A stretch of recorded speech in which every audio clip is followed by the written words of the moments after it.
আচ্ছা, তাহলে আগের দিন আমাদের ক্লাস হয়েছিল, আমার গলাটা একটু ভেঙে গেছে, হ্যাঁ, একটু হয়তো সাউন্ডটা কম শুনতে পারবে, তো অসুবিধা হলে আমাকে ফোন করে জেনে নিও।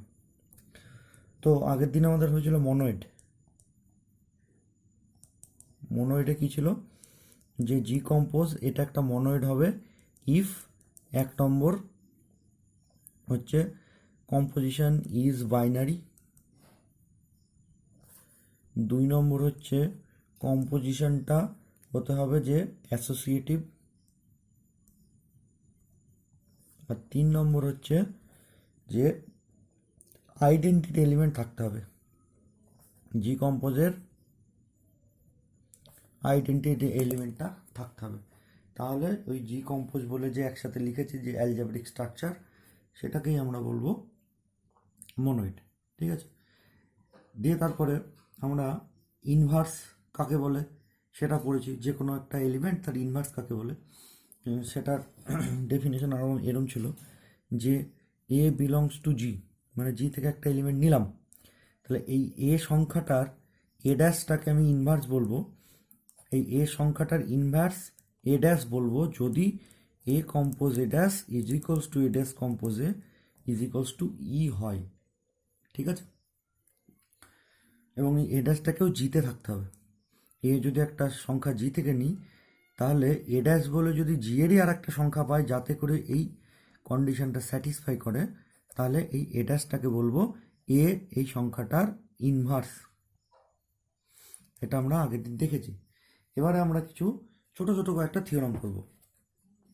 যেমন থিওরাম, মানে পেজ নাম্বার 71, তার থিওরাম নাম্বার হচ্ছে 2.4.1।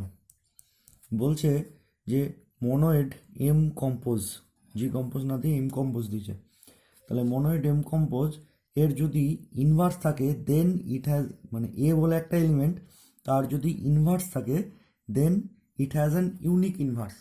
মানে এই যে in a monoid M compose if an element A be inversible, মানে এ সংখ্যাটা যদি ইনভার্সেবল হয়, দ্যাট মিন্স এ সংখ্যাটার যদি ইনভার্স থাকে then it has a unique inverse, তাহলে ওই এ সংখ্যাটার একটাই ইনভার্স থাকবে, ইউনিক মানে একক, একক ইনভার্স থাকবে। তো আমি প্রুফটা বইয়ে যা লেখা আছে তাই করাচ্ছি। আমি ধরে নিলাম তর্কের খাতিরে যে এ সংখ্যাটার দুটো ইনভার্স আছে। আমাকে কি দেখাতে হবে, যে এ হ্যাজ, মানে we have to show that A has an unique inverse, আমাদের এটা দেখাতে হবে। আমি তর্কের খাতিরে ধরে নিচ্ছি যে না, এ সংখ্যাটার দুটো ইনভার্স আছে, মানে ক্যাপিটাল এম থেকে আমি দুটো সংখ্যা পেয়েছি, যে দুটো সংখ্যা হচ্ছে এ বলে এই সংখ্যাটার ইনভার্স দুটোই। তাহলে সেটা লিখবো কি করে, we have to show that A has an unique inverse, আমাদের এটা দেখাতে হবে। ইফ নট, যদি না হয়, বা এরকম লিখি if possible let A has two inverses, comma দিয়ে সে, মানে যেগুলি হলো A dash comma A double dash. এটা লেখার স্টাইল যে if possible let A has two inverses say A dash A double dash, যেগুলি হলো এ ড্যাশ আর এ ডবল ড্যাশ, এবং প্রত্যেকেই এম থেকে নেওয়া হয়েছে। দেন এ ড্যাশ যদি এর ইনভার্স হয়, তাহলে আমি এরকম লিখতে পারি A compose A dash is equals to A dash compose A is equals to E, যেখানে ইটা হচ্ছে identity element. Similarly A double dash যদি ইনভার্স হয়, and A compose A double dash is equals to A double dash compose A is equals to, এটা হচ্ছে 2 নম্বর। A dash যদি inverse হয় তাহলে এটা লিখবো, এ ডবল ড্যাশ যদি ইনভার্স হয় তাহলে এটা লিখবো। ঠিক আছে, যেখানে ইটা হচ্ছে আইডেন্টিটি এলিমেন্ট, সেটাও আমরা লিখে দেবো, হোয়ার ই ইজ দ্য আইডেন্টিটি এলিমেন্ট। ঠিক আছে, এটা পেলাম। নাও আমরা শুরু করছি এই জায়গা থেকে, A dash compose A double dash. এবার তোমার মনে হবে স্যার এইটা আপনি কোথার থেকে পেলেন, আমি এইটা থেকে কেন শুরু করছেন বা ইত্যাদি ইত্যাদি বিভিন্ন রকম প্রশ্ন থাকবে। এটা আমরা ব্যাক ক্যালকুলেশন করে পেয়েছি। এটা মনে রাখাও খুব একটা কঠিন হবে না, আমি একটুখানি বলি তাহলে দেখো তোমরা মনে রাখতে পারবে। Now A compose A sorry A dash compose A compose A double dash is equals to A dash compose A double dash associative law মানে ব্র্যাকেটটা এদিক ওদিক করা যায়। এবার যেহেতু এম কম্পোজটা একটা মনোয়েড, তার মানে অ্যাসোসিয়েটিভ ল এখানটা অ্যাপ্লিকেবল। ঠিক আছে, তাহলে ব্র্যাকেটে বা কমা দিয়ে লিখে দেবো সিন্স কম্পোজিশন ইজ অ্যাসোসিয়েটিভ। যেহেতু মনোয়েড তাহলে এটা অ্যাসোসিয়েটিভ হবে, সেই জন্য আমি ব্র্যাকেটটা তুলে নিয়ে এসে এদিকে রাখতে পারি। This imply A dash compose, এটা মানে কত, এ কম্পোজ এ ডবল ড্যাশ মানে ই ইজ ইকুয়ালস টু, এটা মনে করো এ ড্যাশ কম্পোজ এ, এটা মানেও ই। তাহলে এখানটা ব্র্যাকেটে লিখে দেবো ইউজিং 1 and 2। দিস ইমপ্লাই ই এর সাথে তুমি যাই কম্পোজ করো না কেন আলটিমেটলি সেই সংখ্যাটাই দেবে। তাহলে এ ড্যাশ ইজ ইকুয়ালস টু এটার সাথেও এ ডবল ড্যাশ। তাহলে আমি গায়ের জোরে ধরে নিয়েছিলাম যে এ সংখ্যাটার দুটো ইনভার্স আছে, একটা এ ড্যাশ একটা এ ডবল ড্যাশ, কিন্তু আলটিমেটলি দেখা গেলো যে ওই দুটো সংখ্যা আলটিমেটলি একই সংখ্যা। আমি যদিও ধরে নিই এ ড্যাশ এ ডবল ড্যাশ দুটো আলাদা, কিন্তু আলটিমেটলি সেটা ক্যালকুলেশন করে একটাই চলে আসছে। তাহলে আলটিমেটলি এ বলে যে সংখ্যাটা তার কটা ইনভার্স আছে, একটা ইনভার্স আছে। আমি ধরেছি দুটো, কিন্তু দুটো সংখ্যার ভ্যালু একই, তার মানে কি সেই দুটোকে আলাদা সংখ্যা বলবো? কোনোদিনই না। তবে ভ্যালু সেম, তার মানে আলটিমেটলি এ বলে যে সংখ্যাটা আছে তার একটি ইনভার্স আছে। তাহলে ঠিক এরপরের লাইনে লিখে দেবো this proves that A has an unique inverse. A হবে A has a unique inverse. ঠিক আছে, গেল। তাহলে এটা হচ্ছে ইনভার্স ইউনিক সেটার প্রমাণ। আর তোমাকে মনে রাখতে হবে কোন জায়গাটায়, এই জায়গাটায়। আমি কীভাবে মনে রাখবো যে এর একটা ইনভার্স আছে সেটা প্রমাণ করতে দিয়েছে। তাহলে আমি ধরে নিই যে না এর একটা নেই, দুটো আছে, একটা এ ড্যাশ একটা এ ডবল ড্যাশ। তাহলে এ ড্যাশ ইনভার্স হলে এটা লিখবো, এ ডবল ড্যাশ ইনভার্স হলে এটা লিখবো। ঠিক আছে, এবার আমি স্টার্ট করবো কোন জায়গা থেকে, তোমাকে এই লাইনটা শুধু মনে রাখতে হবে, এই লাইনটা যে A dash compose A double dash, পরের লাইনে is equals to associative law দিয়ে দিয়েছি। তাহলে ব্র্যাকেটটা এই প্রথম দুটোর উপরে চলে আসবে, এই দুটোর উপরে। ক্লিয়ার? এটা একটা পড়তে হবে আমাদের। আচ্ছা, দ্বিতীয় হচ্ছে আমাদের আইডেন্টিটি সেটা পড়তে হবে। পেজ নাম্বার 68, তার theorem number 2.2.1, গ্রুপয়েড contains an identity element then the element is unique। এটা জি কম্পোজড একটা গ্রুপয়েড, সে গ্রুপয়েড হোক বা মোনোয়েড হোক যাই হোক, আলটিমেটলি কোশ্চেন এরকম জি কম্পোজ ইজ এ গ্রুপয়েড যদি হয় দেন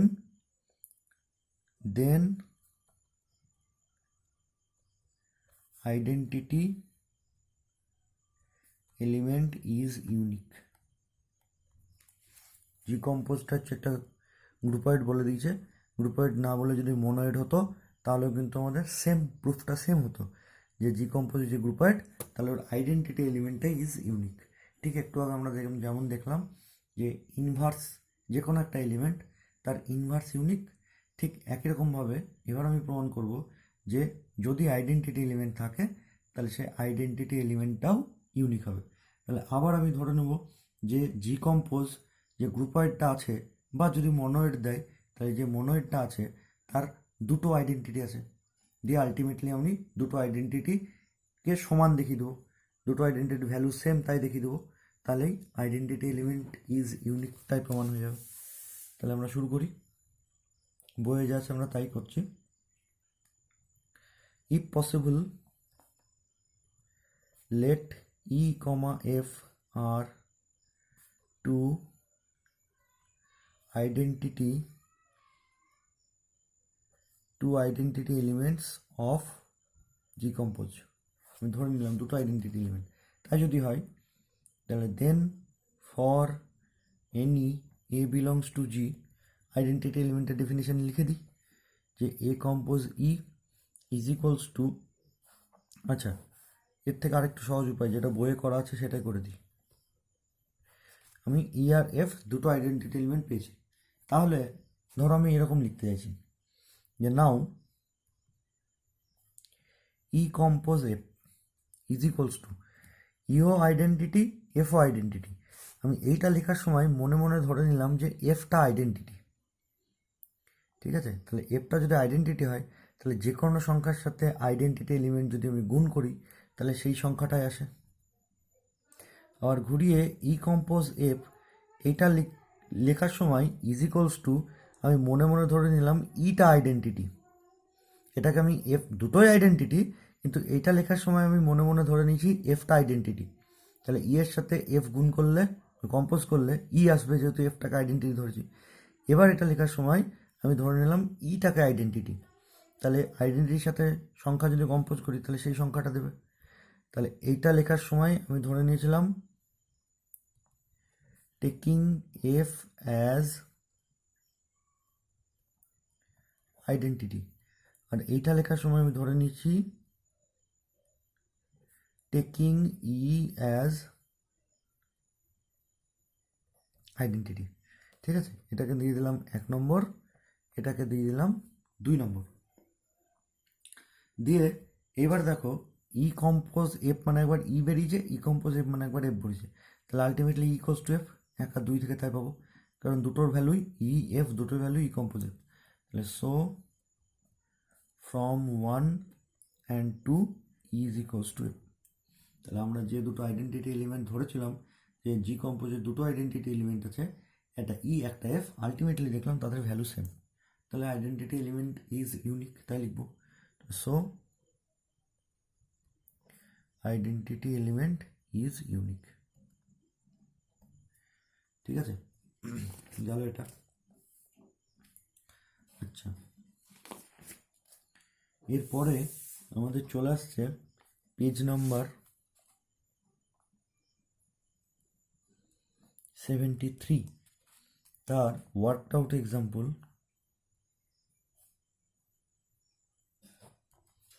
1। আমাকে বলেছে যে A compose B is equals to A plus B minus A B, ঠিক আছে? For A B belongs to Z. Z মানে হচ্ছে set of integer, set of ইন্টিজারের উপরে কম্পোজিশনটা এরকম করে ডিফাইন করা আছে। এ কম্পোজ বি মানে এ plus B minus A B. যেমন যদি কম্পোজিশনটা বলতো অ্যাডিশান, যে কম্পোজিশন মিনস অ্যাডিশান, তাহলে এ কম্পোজ বি মানে এ প্লাস বি লিখতাম। যদি বলতো কম্পোজিশন ইজ মাল্টিপ্লিকেশন, তাহলে এ কম্পোজ বি মানে এ ইন্টু বি লিখতাম। তারপরে যদি বলতো যে কম্পোজিশনটা সাবস্ট্রাকশন, তাহলে এ কম্পোজ বি মানে এ মাইনাস বি লিখতাম। তাহলে ওই যে মাল্টিপ্লিকেশন, অ্যাডিশন, সাবস্ট্রাকশন, এগুলো হচ্ছে স্ট্যান্ডার্ড অপারেশন বা স্ট্যান্ডার্ড কম্পোজিশন। এখানটা কিন্তু এটা স্ট্যান্ডার্ড দেওয়া, এটা স্ট্যান্ডার্ড অপারেশন নয়। এ কম্পোজ বি মানে এরকম দেওয়া আছে A plus B minus A B, যোগফল থেকে গুণফলটাকে বিয়োগ, দুটো সংখ্যার। তাহলে বলছে সো দ্যাট, কোশ্চেন বলছে so that G compose is a monoid, তাই দেখাতে। সো দ্যাট এটা so that G compose is a monoid, তাই দেখাতে, sorry Z compose is a monoid, তাই দেখাতে। তাহলে জেড কম্পোজটা যদি মোনয়েড হয় তাহলে আমাকে কী কী দেখাতে হবে? 1 নম্বর দেখাতে হবে বাইনারি, মানে দুটো সংখ্যা আমি জেড থেকে নেব, তাদের কম্পোজিশন করব, রেজাল্টেন্ট যেটা মানে ইকুয়ালস টু বলে যেটা আসছে সেটা যেন জেডেই থাকে, প্রথম দেখাতে হবে সেটা। দ্বিতীয় দেখাতে হবে যে অ্যাসোসিয়েটিভ। আর 3 নম্বর দেখাতে হবে যে জেড কম্পোজের মধ্যে আইডেন্টিটি এলিমেন্টটা আছে, তাহলে আমাদের জেড কম্পোজটা মোনয়েড হয়ে যাবে, ঠিক আছে? তুমি দেখো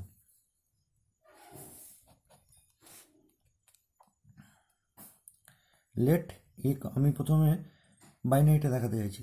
late A B belongs to Z, then A compose B is equals to A plus B minus A B. তাহলে এ আর বি যদি সেট অফ ইন্টিজার হয়, মানে সরি এ আর বি যদি সেট অফ ইন্টিজার থেকে নেওয়া হয় দ্যাট মিনস এ বি দুটোই ইন্টিজার, তাহলে দুটো ইন্টিজারের যোগ যদি করি সেটাও ইন্টিজার, গুণ যদি করি সেটাও ইন্টিজার, যে এখান থেকে এটা যদি বিয়োগ করি সেটাও ইন্টিজার। সে আইদার পজিটিভ হবে না হয় নেগেটিভ হবে, এই রেজাল্টেন্টটা আইদার পজিটিভ হবে বা নেগেটিভ হবে, সে পজিটিভ হোক বা নেগেটিভ হোক, যেটার মধ্যে পজিটিভও থাকে নেগেটিভও থাকে, তাহলে দিস বিলংস টু জেড আমি বলতেই পারি।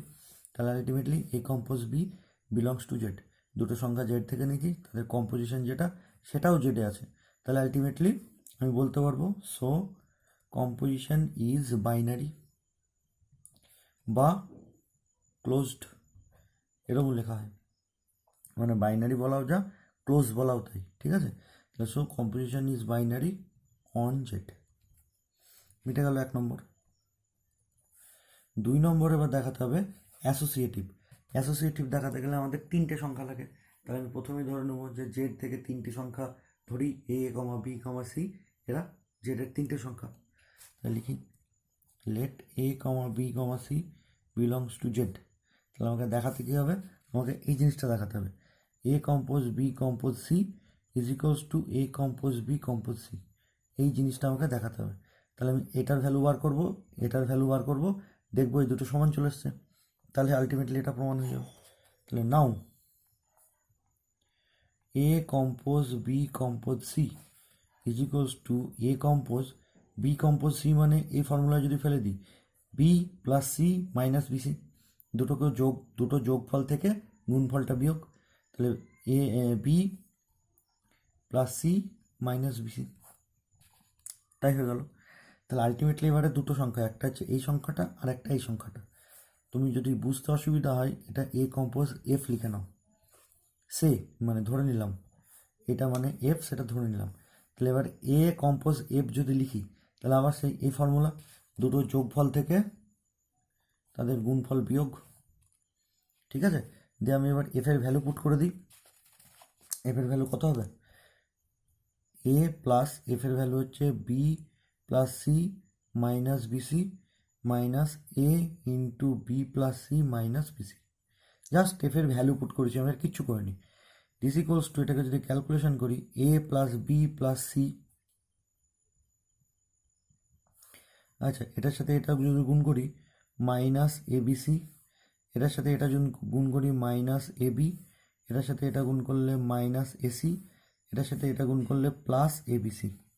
আচ্ছা এই অ্যাসোসিয়েটিভটা আমি পরের পেজে করি, হ্যাঁ এই পেজে করতে হলে বুঝতে পারবে না। 2 নম্বর,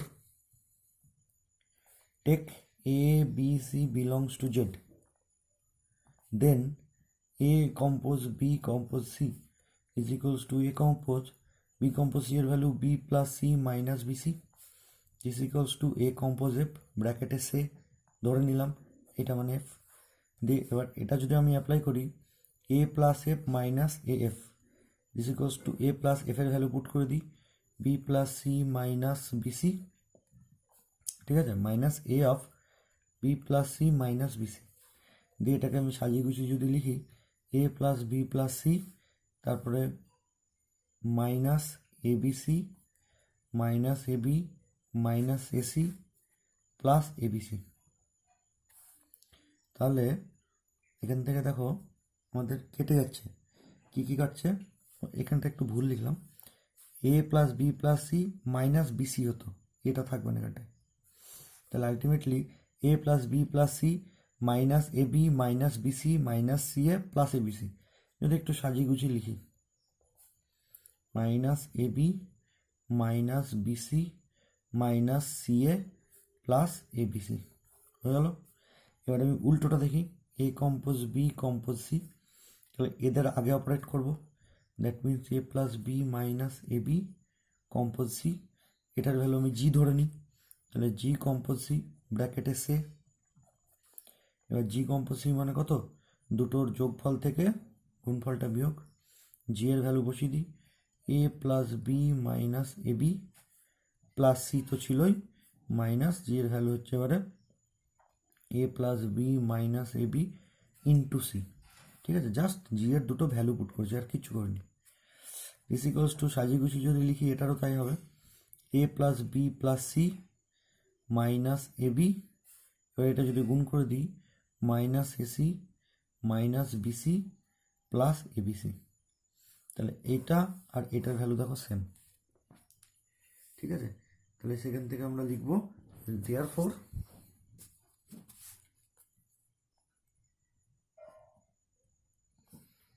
A compose B compose C is equals to A compose B compose C, and hence composition is associative on Z। এটা আমরা পরিষ্কার লিখে দেবো যে তাহলে জেডের উপরে কম্পোজিশনটা অ্যাসোসিয়েটিভ হয়ে গেল। আর কি বাকি আছে? আইডেন্টিটি এলিমেন্ট বার করতে। লেট ই ইজ দ্য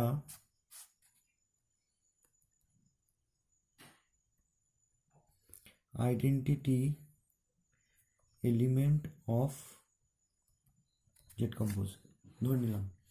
তাহলে then for any A belongs to Z, comma, we have A compose E is equals to E compose A is equals to A। এরকম আমরা লিখতে পারি। যে আমার এখানটা থেকে উদ্দেশ্য কি? এখানে উদ্দেশ্য হচ্ছে ই এর ভ্যালুটা কত বার করা, ঠিক আছে। তাহলে আমি কি করব, একবার এখান থেকে মানে এ কম্পোজ ইজ ইকুয়ালস টু এ লিখব, সেখান থেকে ই এর ভ্যালু একবার বার করব। সিমিলারলি একবার ই কম্পোজ এ মানে এ লিখব, সেখান থেকে আমি ই এর আবার ভ্যালু বার করব। এই দুটো থেকে ই এর ভ্যালু যদি সেম আসে, মানে এইটার সাথে এটা ইকুয়াল করে ই এর যে ভ্যালু আসলো, এটার সাথে এটা ইকুয়াল করে যে ই এর দ্বিতীয় ভ্যালুটা আসলো, সেই দুটো ভ্যালু যেন সেম আসে। যদি সেম আসে তাহলে সেই সেম ভ্যালু যেটা আসলো সেটাই হবে আইডেন্টিটি। আর যদি এমন হয় যে এইটার সাথে এটা ইকুয়াল করলাম, ই এর যা ভ্যালু আসলো এটার সাথে এটা যা ইকুয়াল করলাম, সেই ভ্যালু সেখান থেকে যে ই এর ভ্যালু আসলো সেই দুটো ভ্যালু ম্যাচ করলো না, দুটো ভ্যালু এসছে কিন্তু ম্যাচ করেনি, তাহলে এটাকে কিন্তু আমি আইডেন্টিটি বলতে পারবো না। বা এমন হতে পারে যে E A compose E is equals to E, এখান থেকে ই এর ভ্যালু বেরোলো, কিন্তু E compose A is equals to A, এখান থেকে ই এর ভ্যালু আমি বার করতে পারছি না, বা ইনফাইনাইট ভ্যালু চলে আসছে বা আনডিফাইন্ড ভ্যালু চলে আসছে, তাহলেও কিন্তু সেই ইটা আইডেন্টিটি হবে না। আইডেন্টিটি হতে গেলে দুটো ইকুয়েশন থেকে ই এর ভ্যালু যেন সেম আসে এবং সেটা ফাইনাইট আসে, তাহলে সেটাকে আইডেন্টিটি বলবো। তাহলে দেখি সেরকম কিছু পাচ্ছি কিনা। নাও এটার সাথে এটা যদি ইকুয়াল করি, দিস ইমপ্লাই এটাকে যদি কম্পোজ করি তাহলে কি হবে, এ প্লাস ই মাইনাস এ ই, দুটোর যোগফল থেকে গুণফলটা বিয়োগ ইজ ইকুয়ালস টু এ। তো পরের লাইনে এ কেটে গেল, দ্যাট মিন্স ই যদি কমন নিয়ে নিই, 1 minus A is equals two 0, that means E is equals two 0। তাহলে এখান থেকে ই এর ভ্যালু 0 চলে আসছে। এগেন এবার এটার সাথে এটা নেব, এটা মানে কথা হবে E plus A minus E A is equals to A. এটা যদি কেটে যায় তাহলে ইটা যদি আমি কমন নিয়ে নিই, 1 minus A is equals two আবার 0, that means E equals to 0। তাহলে দুটো থেকেই কিন্তু আমাদের ই ইকুয়ালস টু 0 বেরিয়েছে। তাহলে ওখান থেকে আমি লিখবো 0 ইজ দ্য আইডেন্টিটি এলিমেন্ট। এবং এটাও খুব ভালোভাবে দেখতে হবে যে 0 বলে যে আইডেন্টিটি এলিমেন্টটা বেরোচ্ছে সেটা আদেও জেডের মধ্যে আছে কিনা। এমন একটা বেরোলো যে ধরো আলটিমেটলি এখান থেকে ই এর ভ্যালু হাফ বেরোলো, দুটোতেই ক্যালকুলেশন করলাম যে হাফ বেরোলো, তাহলে হাফটা আইডেন্টিটি এলিমেন্ট ঠিকই আছে, কিন্তু সেটা তো জেডের মধ্যে নেই, জেডটা তো সেট অফ ইন্টিজার, মানে যদি হাফ বেরোতো আর কি, তাহলে সেই হাফটা তো জেডের মধ্যে নেই, তার মানে হাফটা আইডেন্টিটি কিন্তু জেডে নেই, তাহলে কিন্তু আমি হাফটাকে কিছুতেই জেড কম্পোজের আইডেন্টিটি এলিমেন্ট বলতে পারবো না। এলিমেন্টটা তো থাকতেই হবে এবং সেটা জেডের মধ্যে থাকতে হবে, তবেই সেটাকে আমি আইডেন্টিটি বলবো। তাহলে এখানটা লিখবো so 0 is the identity element of Z compose. Clear? তাহলে আমার বাইনারি হলো, 2 নম্বরে আমরা দেখেছি অ্যাসোসিয়েটিভ 2 নম্বরে, আর 3 নম্বরে দেখলাম 0 ইজ দ্য আইডেন্টিটি এলিমেন্ট। তাহলে therefore so Z compose is a monoid. একটা জিনিস মনে রাখবে জেড কম্পোজটা কিন্তু ছোট লিখতে হয়। আমি এখানটায় বড় লিখে ফেলছি, দেখে যেন মনে হচ্ছে এটা 0 লিখছি, কিন্তু এটা এত বড় লিখবে না। আমি মানে আমার লেখাটা ভুল হচ্ছে মানে একরকমভাবে। জেড কম্পোজ, এই কম্পোজটা কিন্তু ছোট লিখতে হয়। ঠিক আছে, ঠিক গেল। তারপরে এবার আমি এক্সারসাইজে চলে যাচ্ছি। Exercise 7, page number 74। ঠিক আছে, আমাদের প্রথম এক্সারসাইজ আছে যে ডিফাইন এ বাইনারি কম্পোজিশন। এরকম কোশ্চেনটা আমি দেখিয়ে দিচ্ছি।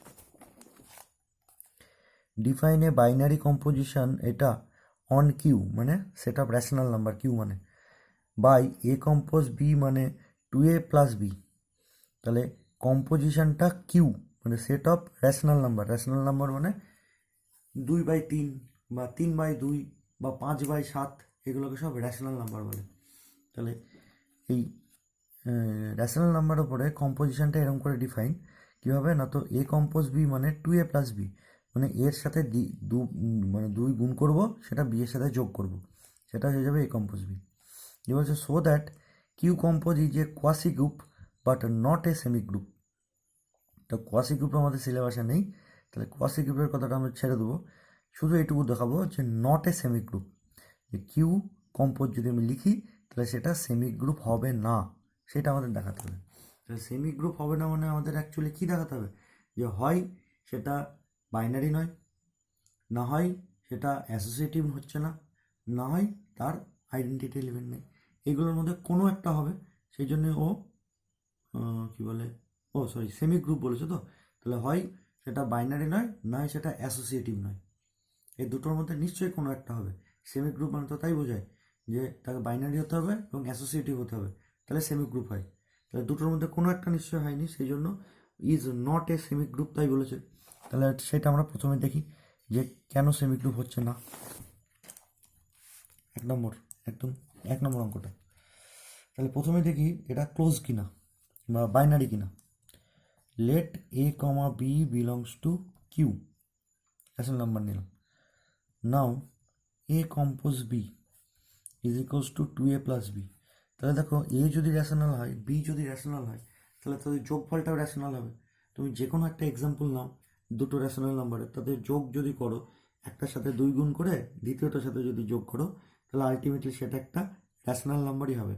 হ্যাঁ, এমন হতে পারে কেটে কুটে গিয়ে এটার ভ্যালু 7, ধরো 7 হয়ে গেল, তাহলে তুমি তারপরে তোমার মনে প্রশ্ন হবে যে স্যার রেশনাল নাম্বার মানে তো 2/3 বা 5/7 বা 11/13 এরকম টাইপের হওয়া উচিত, কিন্তু এটা তো ক্যালকুলেশন করে 7 চলে এসছে, তাহলে 7টা কি রেশনাল নাম্বার? ইয়েস, 7টাও রেশনাল নাম্বার, এটা 7/1। ঠিক আছে, যে কোনো মানে p/q আকারের সংখ্যাকে রেশনাল নাম্বার বলা হয়।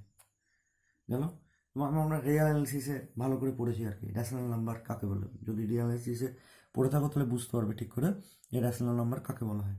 তো যাই হোক, এটা যদি করি তো সেটাও একটা রেশনাল নাম্বার হবে। তাহলে আলটিমেটলি আমি লিখতে পারি যে সো কম্পোজিশন ইজ ক্লোজড বা বাইনারি, দুটোর মানে একই, is close under Q. Q, তাহলে কম্পোজিশনটা ক্লোজ হয়ে গেল, 1 নম্বর হয়ে গেল। এবার 2 নম্বর দেখি যে ওরা অ্যাসোসিয়েটিভ হচ্ছে কিনা। যদি অ্যাসোসিয়েটিভ হয় তাহলে বাইনারি আর অ্যাসোসিয়েটিভ মিলে সেমি গ্রুপ হয়ে যাবে, আর যদি অ্যাসোসিয়েটিভ না হয় তাহলে সেমি গ্রুপ হতে পারবে না। তাহলে অ্যাসোসিয়েটিভের জন্য 3টে সংখ্যা লাগে। Let A B C belongs to Q. Now A compose B compose C is equals to A compose B compose C, মানে কি বি এর সাথে 2 গুণ করে সি এর সাথে যোগ, এটা মানে তাই বোঝায় এর সাথে 2 গুণ করে বি এর সাথে যোগ। তাহলে বি কম্পোজ সি মানে 2b প্লাস সি। তোমার যদি অসুবিধা হয় এটাকে মনে মনে এফ ধরে নাও, সে এই গোটা সংখ্যাটাকে এফ ধরে নাও। এবার এ কম্পোজ এফ মানে কি 2a প্লাস এফ, যা ফর্মুলা দেওয়া আছে তাতে করে তাই লিখবো। এরপরের লাইনে এফের ভ্যালু পুট করে দিই, তাহলে 2a প্লাস এফের ভ্যালু 2b প্লাস সি হলো। Again A compose B compose C, A compose B মানে 2a plus B compose C, এটাকে তুমি জি ধরে নাও, তাহলে জি কম্পোজ সি, এটাকে সে দিয়ে জি কম্পোজ সি মানে কত 2G প্লাস সি, দিয়ে জি এর ভ্যালু পুট করে দিই, জি এর ভ্যালু মানে হচ্ছে এটা, তাহলে 2G মানে হচ্ছে 4A plus 2B plus C, দুটোর ভ্যালু কিন্তু সেম হলো না, তাহলে A compose B compose C, আর এ কম্পোজ বি তার সাথে সি যদি কম্পোজ করি এ দুটোর ভ্যালু সেম নয়, তাহলে so is not equals to A compose B compose C.